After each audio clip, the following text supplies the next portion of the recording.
welcome back to Dreams Traveled. I'm Kaliah and I'm going to be talking about why Sevilla is el mejor lugar en España. Ya tú sabes, chica. Vale, let's go. Sevilla is the largest city in the south of Spain, in a province called Andalusia. One place that you have to go to when you're in Sevilla, let's say you're in Sevilla for a couple of hours, go to the Plaza Espanya. Literally one of the most beautiful plazas I've ever seen in my life. Plaza Espanya was built for the Ibero-American exhibition in 1929. So when you do visit this place, it really feels like you are back in the 20s. So there's 48 different regions of Spain represented in the mosaic tiled alcoves. And there was one, of course, for Barcelona, so I had to take a picture with it. In the Plaza Espanya, there's a gorgeous fountain in the center. There are canals and people boating in the canals. You feel like you're in Venice. So when I was there on a weekend, and on usually Saturdays they have free flamenco shows in the Plaza Espanya. So I definitely recommend, if you do one thing in Sevilla, go to Plaza Espanya. Second thing that I recommend you do is go to the Cathedral of Sevilla. The Sevilla Cathedral is the largest Gothic cathedral in the world, so you have to see it for yourself. The Sevilla Cathedral was built in the late 15th century. The Sevilla Cathedral is extremely beautiful on the outside, on the inside. Just make sure you walk around. And the tomb of Christopher Columbus resides in the Cathedral de Sevilla, so make sure you flick him off when you go.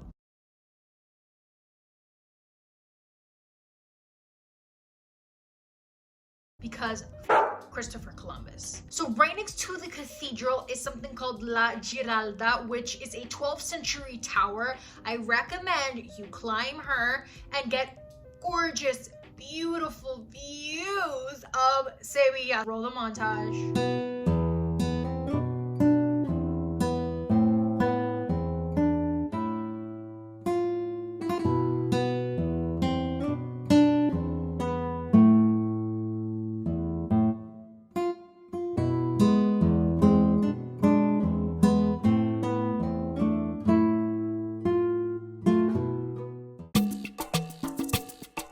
The next thing that I recommend you do is go to Triana, which is right across from the Guadalquivir River. I might be pronouncing that wrong. Sevilla and Triana are separated by this river. To get to Triana, all you have to do is literally cross a bridge, and it really felt like a completely different place. Triana is a neighborhood that has played a massive role in the culture of Sevilla. Think Triana for Sevilla. Triana and Sevilla are completely different characters. Sevilla is much more city-like. You'll see a lot more tourists, where Triana is a lot more local. It just feels more grounded in a way, honestly. And it's just a very calming place to be compared to Sevilla. Walking around Triana is very beautiful. I was just popping into church after church after church after church. In Triana is a Mercado de Triana, vale? This is a local market that was built in 1823. I recommend you go in there, you walk around. It's a very gorgeous market. Maybe pick up some tapas, eat a little bit. Cuando estás en Sevilla necesitas comer patatas bravas, pan con tomate y croquetas, toda la cosa que es muy español.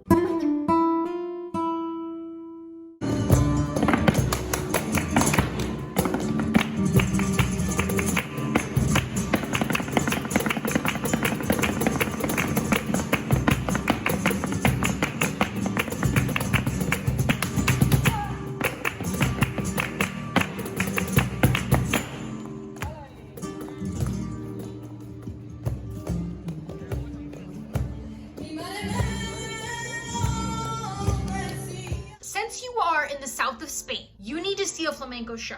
Do not give me an excuse. If you are in España, you need to watch a flamenco show. And especially if you're in Andalusia, because flamenco originated in Andalusia. Flamenco was in Triana before it was in Sevilla. So I would recommend seeing a show, if you are going to pay for a show, to see it in Triana versus Sevilla. The golden age of flamenco was in 1780. And flamenco is basically dance, singing, and a instrumental guitar. So flamenco started with song and guitar And the songs were about singing of your life and your internal struggles and being solemn and those kinds of things.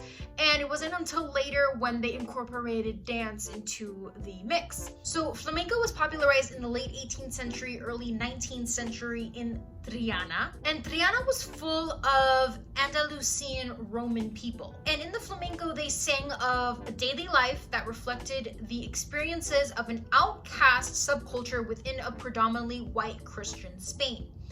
The dancer is the protagonist of the singer's narrative and its interpreter. The baile, dance, is a sensual display of fluid motion, stylized, and yet highly personal. Traditionally, the women base more importance on the grace of the body and the hand movement. I just met these two amazing girls in my hostel. We hung out for a little bit. Together, we tried something called Vino de Naranja, which means orange wine. Now, this is a specialty in the south of Spain because the south of Spain is full of orange trees, and these oranges tend to be very sour, and they usually use them in marmalade. What does the Vino de Naranja taste like for you if you have tried it? Leave it in the comments below, because to me, it tasted like pure medicine. It was quite gross, but I wouldn't mind trying it again. Now, they say that it's best to drink before a meal with ice, which I did not do, but what can you do? You know what I mean? Bullfighting is such an integral part of Spanish culture, and in Spain, they have La Maestranza, which is the oldest bullfighting ring in Spain, built in 1761. So I do recommend that you go there, you look at the outside, but don't enter and don't give your money to people who are abusing and exploiting animals for entertainment, because it's 2021, we need to stop doing that.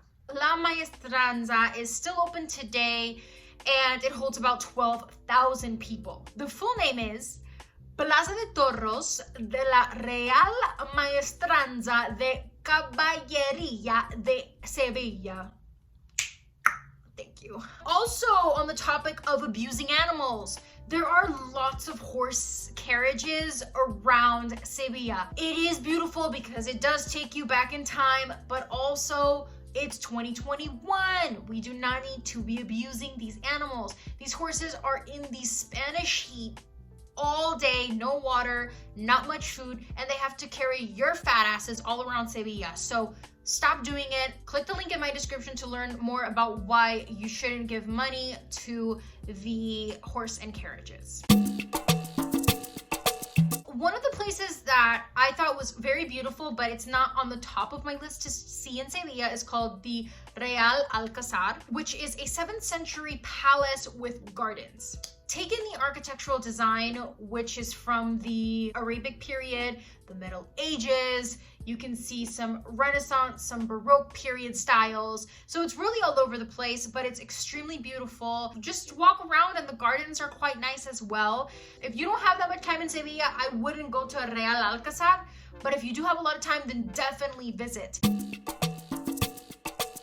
The south of Spain is so gorgeous that you definitely, if you are in Sevilla, make sure you take some trips around and stop being like everyone else and going to Malaga, Cordoba, and Granada, tú sabes? A lot of people don't know about these places, and you really, really need to go. Like Cadiz, wow, how gorgeous is she? So extremely beautiful. And Arcos de la Frontera, and other places that I'll be leaving in the description box below that you should visit.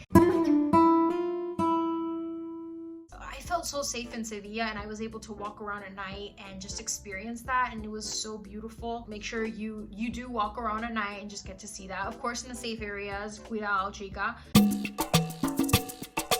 Out of all the places I've traveled, Sevilla is so rich in culture compared to all of the rest. And this is why this place holds such a special place in my heart, because it has a soul. There's so much culture that it literally has its own soul.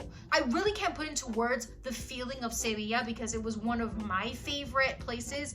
And it might be because it was my first solo trip. If there's one place that you want to go to in Spain, I would say Sevilla, because it is just perfection.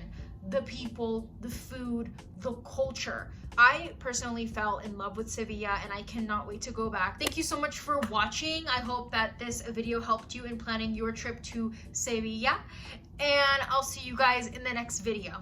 Adios!